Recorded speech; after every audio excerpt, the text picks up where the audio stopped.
বছর পর ক্যালেন্ডারের পাতায় যখন 2124 সাল, আমাদের প্রায় প্রত্যেকের দেহ তখন মাটির নিচে, অস্তিত্ব তখন রূপের জগতে। ইতিমধ্যে ফেলে যাওয়া আমাদের সেই সুন্দর বাড়িটা হয়তো পরবর্তী প্রজন্ম ভোগ করছে। পছন্দের কাপড়গুলো ব্যাকডেটেড হয়ে গেছে। শখের গাড়িটা হয়তো কোনো কেউ চালাচ্ছে, আর আমায় খুব কম জনই স্মরণে রেখেছে, হয়তো কেউ ভাবেও না। হাতে তাদের সময় নেই, যাদের জন্য এত কিছু করতে করতে নিজের জীবনটাই শেষ করে দিয়েছিলাম। আচ্ছা, বাস্তবতার এই জীবনে আপনি আপনার দাদাকে কতবার স্মরণ করেন? আপনার দাদির কথা আপনি কখনো কি আপনার মনে পড়ে?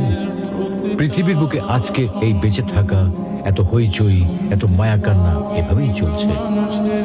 গত হওয়া অসংখ্য প্রজন্মকে টপকে আমরা এই জীবন লাভ করেছি।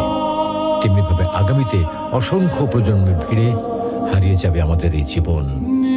কিন্তু খুব কম লোকই সময় পায় ফেলে যাওয়া জীবনটা একটু ফিরে দেখার।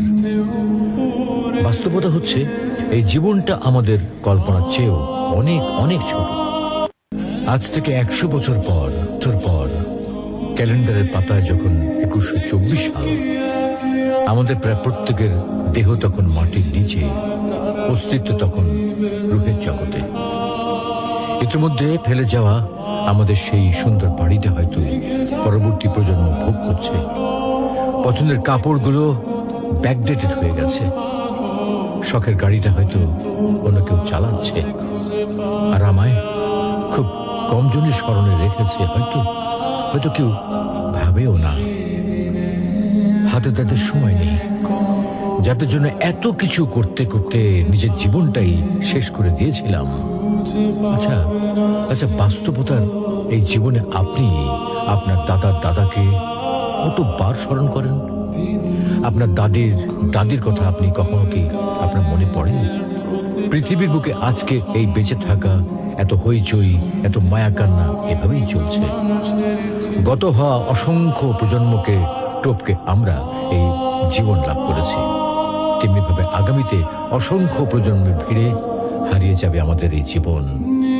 কিন্তু খুব কম লোকই সময় পায় ফেলে যাওয়া জীবনটা একটু ফিরে দেখার। বাস্তবতা হচ্ছে এই জীবনটা আমাদের কল্পনার চেয়েও অনেক অনেক ছোট।